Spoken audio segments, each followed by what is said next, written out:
अपने ठाकुरों को हम सेवा करते हैं, सबके घर में सेवा विराज रही है, चाहे लड्डू गोपाल हो, चाहे त्रिभंग लली ठाकुर जी हो, हमारे गिरधर लाल जी हैं, किसी के यहाँ चित्रपट की सेवा है।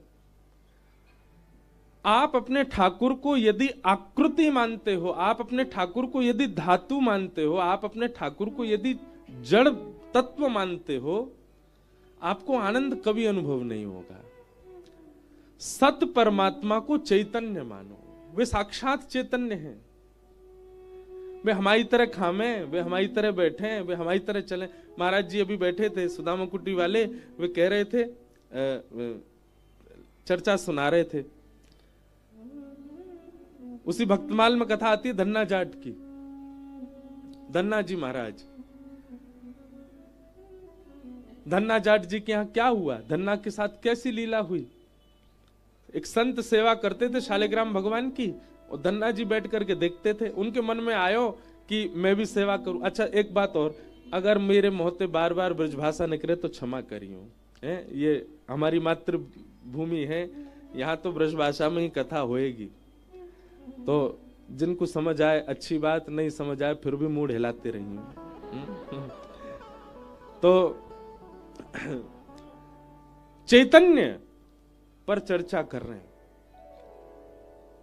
धन्ना जाट जी के मन में आई, छोटे से बालक हैं धन्ना, संत कुछ दिन उनके यहां रहे, रोज सेवा करते। बच्चों का स्वभाव होता है, दादी दादा नानी नाना या घर में कोई संत आ जाए और उनकी सेवा देख लें तो बच्चों का बड़ा मन लगता है उसमें। तो धन्ना जी बैठते थे, रोज देखते थे सेवा। एक समय आया संत का वापस जाने का समय आया, तो धन्ना जी रोने लगे। संत बोले, अरे बालक मैं आ जाऊंगा, तू मेरे पाम छोड़ दे, मैं जल्दी आ जाऊंगा। बोले नहीं, मैं आपके लिए नहीं रो रहा हूं, अपने ठाकुर जी मुझे दे जाओ, उनके लिए रो रहा हूं, मैं आपकी जैसी सेवा उनकी किया करूंगा। महाराज धन्ना जी इतने जिद में अड़ गए कि पूरा घर अधर कर दिया उन्होंने, संत को जाने ही नहीं दें, मुझे इनके ठाकुर जी चाहिए। तो संत ने एक लीला क्या की, जहां पर पूजा का स्थान था वहां सिंहासन पर उनके शालिग्राम जी बैठे थे, तो उन्होंने चुपचाप शालिग्राम जी तो धर दिए नीचे, और सिंहासन पर बाहर से एक चिपटो सा पत्थर लाके धर दियो, और वहां पे इत्र आदि लगा दी। और धन्ना जी से बोले, इधर आओ बेटा, देखो तुमको सिंहासन वाले ठाकुर जी चाहिए या नीचे वाले ठाकुर जी चाहिए, बताओ, राजा वाले ठाकुर जी चाहिए या सिपाही वाले ठाकुर जी चाहिए। छोटा बालक धन्ना बोले, नहीं हमको तो राजा वाले चाहिए। और राजा वाले जो थे वो तो चिपटा पत्थर था, शालिग्राम जी तो नीचे विराज रहे। तो संत ने कही, ठीक है अब ये तुम्हारे ठाकुर जी हैं, ठीक है, अब इस सिपाही वाले ठाकुर जी हम ले जा रहे हैं। वो असली शालिग्राम जी थे संत के। बोले हाँ हाँ हमको राजा ठाकुर दे दो।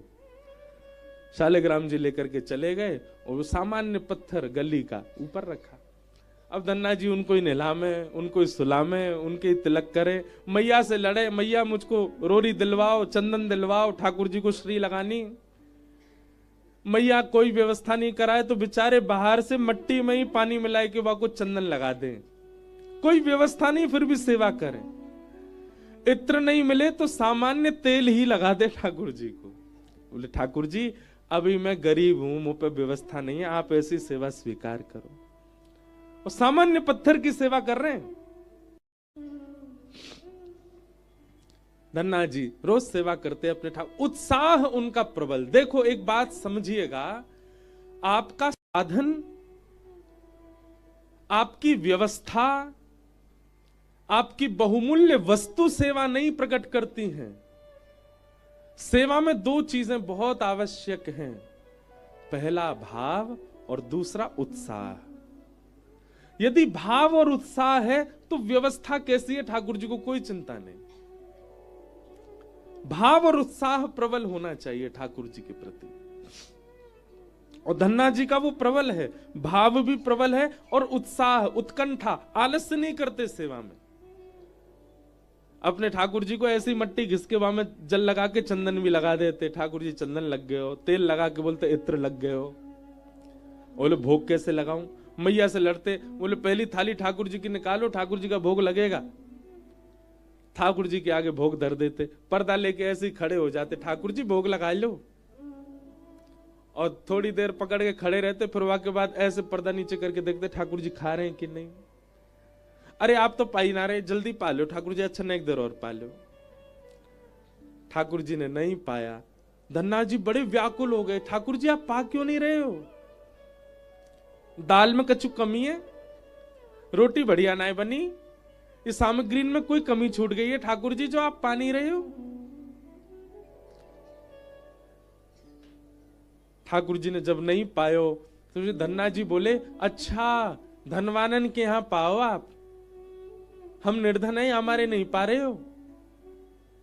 ठीक है, मैं भी वचन दे रहा हूं, आप नहीं पाओगे तो मैं भी नहीं पाऊंगा, मैं हूं भूखा रहूंगा। और महाराज धन्ना जी एक रात भूखे ही सो गए। दूसरे दिन प्रारंभ भयो, गुस्सा में ही सेवा कर रहे हैं ठाकुर जी की, खुद तो भूखे रहे, हम भूखों। अरे कम से कम हमारी भूख मिट जाए, वाके लिए खा लियो। ठाकुर जी आज फिर पधराऊंगा, आज पा लियो, मुंह पे ज्यादा भूख सहन नहीं होवेगी। अच्छा देखो, ठाकुर जी से लड़ भी रहे हैं, लेकिन धन्ना की जिद कैसी, चाहते तो पा सकते हैं, चाहे तो पा सकते हैं, पर नहीं, लड़ भी रहे हैं और प्रेम भी इतना ठाकुर जी से, जब तक नहीं पाओगे मैं भी नहीं पाऊंगा। दूसरी रात भी निकल गई, धन्ना जी ने कुछ नहीं पाया। छोटे से बालक धन्ना, ठाकुर जी को दया आ गई धन्ना पर। तीसरे दिन धन्ना बोले, आज तो मुंह पे सांसों नहीं ले जा रही, आज तो मुंह घबराहट है रही है, मेरे पेट में चूहा कूद रहे, ठाकुर जी मेरे काजे पालो। पुनः थाली लेके आए, बोले आज नहीं पायो तो प्राण निकल जाएंगे मेरे। ठाकुर जी पाए लो। और पर्दा करके जैसी धन्ना जी थोड़ी देर प्रतीक्षा करने लगे, इतने में ही महाराज चटकारीन की आवाज आने लगी भीतर से, कोई अपनी उंगली चाट चाट के पाए रहे। और जैसे ही धन्ना जी ने पर्दा हटायो तो नन्हे से श्री गोपाल जी बैठे हैं और पूरा मोह सन रहा है, हाथन में सब्जी लग रही है और महाराज रोटी एक कवल हाथ में लेकर के सान सान मतलब फैला के खूब प्रेम से ठाकुर जी प्रसाद पा रहे। आहा बंधुओं, असली शालिग्राम जी तो संत अपने संग ले गए थे, तो गली के चिपटे ठाकुर जी धर गए थे। ऐसे ही कोई सामान्य पत्थर रख गए थे, कैसे प्रकट हो गए ठाकुर जी? ठाकुर जी का अस्तित्व किसी विशेष धातु में नहीं होता है, आपके भाव में होता है। आप चैतन्य भाव रखिए तो सही, जिसके प्रति आप चैतन्य भाव रखेंगे ठाकुर जी वहीं प्रकट हो जाएंगे, वहीं से आपकी सेवा स्वीकार करेंगे। और क्षमा कीजिएगा, कितनी भी महंगी, कितनी भी बहुमूल्य और कितने भी बढ़िया कारीगर से आप धातु में ठाकुर जी का निर्माण करवा लो, भाव नहीं है तो वो सदा धातु ही रहेंगे। हमारे पूज्य पिताजी महाराज बड़ी सुंदर धुन में गाते हैं, भाव के वश में है भगवान, भाव के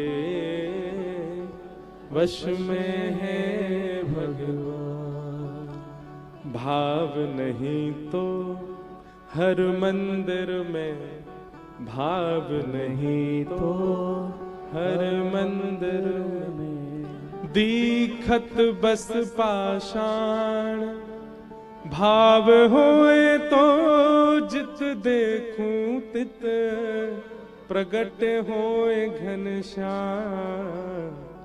भाव के वश में है भगवान, भाव के वश में है।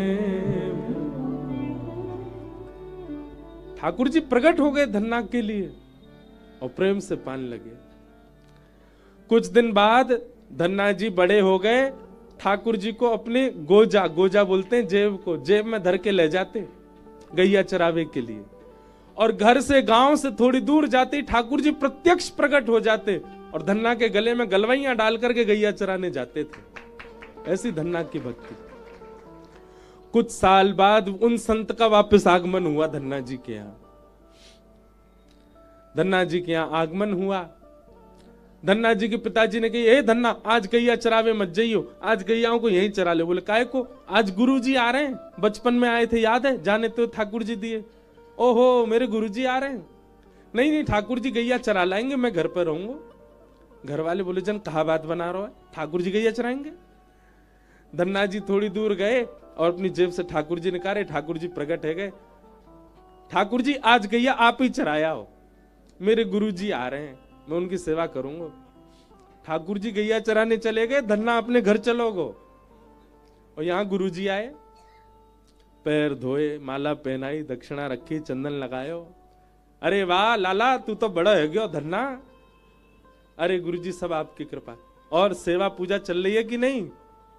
हाँ ठाकुर जी की खूब बढ़िया सेवा चल रही है। नवा धुवाए के, तिलक फोटा लगाए करके, बढ़िया प्रसाद पवाए के भेज दियो। ठाकुर जी गैया चरावे गए हैं अभी। गुरु जी बोले हैं गैया चरावे गए मतलब? हाँ वो प्रकट है जाए सबके आगे ना आमे, मैं गले में गलवैया डाल गैया चरावे जावे। आज आप आ रहे, हमारे अकेले ठाकुर जी गए गैया चरावे। गुरु जी बोले क्या पागलपनों जैसी बात करते? बोले नहीं गुरु जी, आप जो देकर के गए उन्हीं की कृपा है, उन्हीं की सेवा करी। पूरी बात बताई धन्ना ने, कैसे चटकारे लेके ठाकुर जी पाते हैं, कैसे गले में गलवैया डालते हैं, कैसे गोद में बैठ जाते हैं, कैसे बतियाते हैं। गुरु जी को विश्वास नहीं होता। गौधूली बेला हुई, शाम का समय हुआ। धन्ना बोलो आपको भरोसा नहीं है ना, आओ मेरे संग, गांव तक दूर चलो मैं दिखाऊं। और गुरु जी को हाथ पकड़ करके लेके गए धन्ना जी। तो तभी क्या देखा, धन्ना जी की गाय आ रही हैं और उन गायन को हाँकते हुए श्याम सुंदर आ रहे हैं। त्रिभंग लली मनोहर पीतांबरी पहनी है, ठाकुर जी के मधुर अलकावली हैं। तम गो रजत छुरित कुंतल वद्दवरह, वन्य प्रसून रुचिरे क्षण चारुहासम।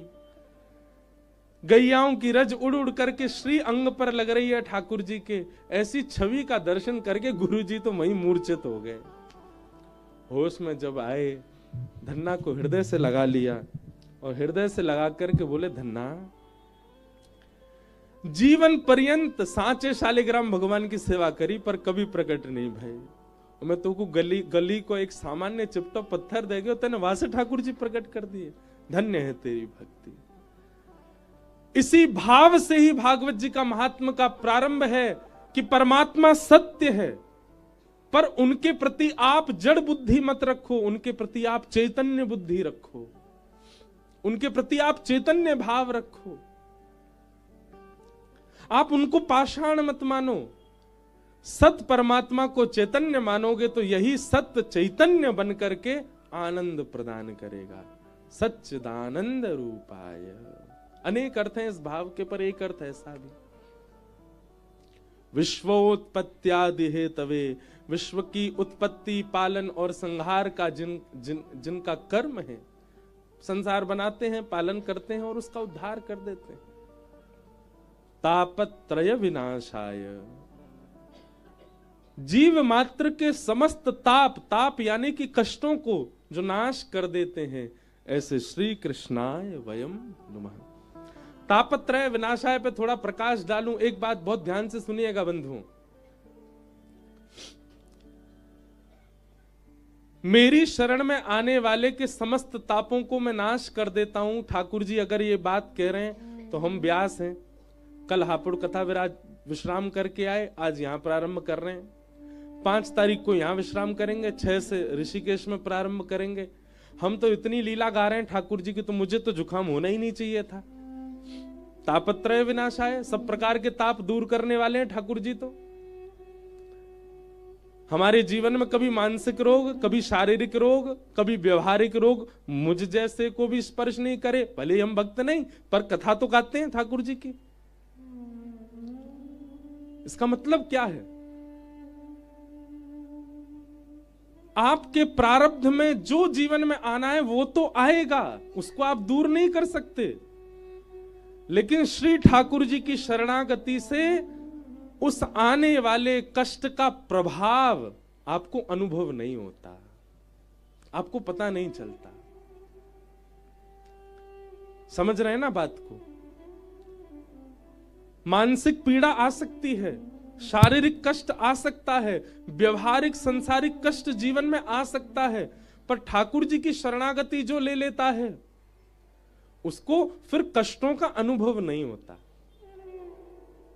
वो सामान्य हो जाता है, वो सम हो जाता है। क्या मीराबाई के जीवन में कष्ट नहीं था? क्या सूरदास जी के ना नेत्र होने का उनको कष्ट नहीं था? क्या रैदास जी को, क्या कबीरदास जी को, जितने भी भक्त आप उठा लो, क्या उनके जीवन में कष्ट नहीं था? अगर व्यवहार दृष्टि से आप देखो, संसारिक दृष्टि से आप देखो, तो सबके जीवन में कष्ट है, पर क्योंकि वे ठाकुर जी की शरणागत हैं, इसलिए उस कष्ट का अनुभव नहीं होता। मैं आज की भाषा में कहूं तो ठाकुर जी की भक्ति एनेस्थीसिया को इंजेक्शन है। लग जाएगो, सुन्न पड़ जाओगे, ऑपरेशन तो होएगो, काट फाड़ तो होएगी, लेकिन दर्द ना होएगो। जीवन में संकट तो आवेंगे हर प्रकार के, पर वह पीड़ा प्रभाव नहीं डालेगी आपके ऊपर। मीराबाई का एक बहुत सुंदर पद है। मीराबाई कहती हैं, किसी ने उनसे कहा कि अरे तुम ये ठाकुर जी के गुण मत गाया करो, ये राणा जी तुम पर बहुत ज्यादा कष्ट देते हैं, किसी दिन तुमको ज्यादा कष्ट ना दे दें, विष पिलाने का प्रयास करते हैं, सर्पों से डसवाने का प्रयास, सब प्रकार से प्रयास करते हैं, ये कहीं कोई बड़ा षड्यंत्र ना रचा दें। तुम ठाकुर जी को भजना छोड़ दो मीरा, और कम से कम भजो तो एकांत में भजो, उनके सामने मत भजा करो। मीराबाई कहती है, मैं तो गोविंद रा गुण गासूं, राणा जी रूठे तो मने काए करसी। मैं तो गोविंद रा गुण गासूं, राणा जी रूठे तो मने काए करसी। मैं तो गोविंद रा गुण गासूं, राणा जी रूठे तो मने काए करसी। मैं तो गोविंद रा गुण गासूं, राणा जी रूठे तो मने काए करसी।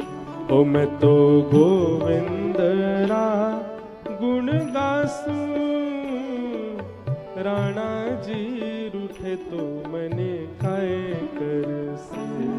तो गोविंद रा गुण गासूं, राणा जी रूठे तो मने काए करसी।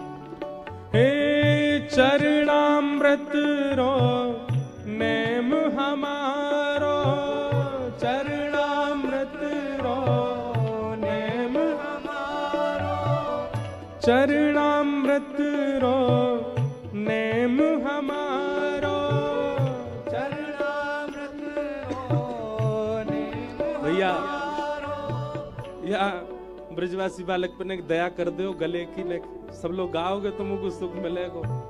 मैंने एक धीरे गाऊं, आपने एक जोड़ते गाओ।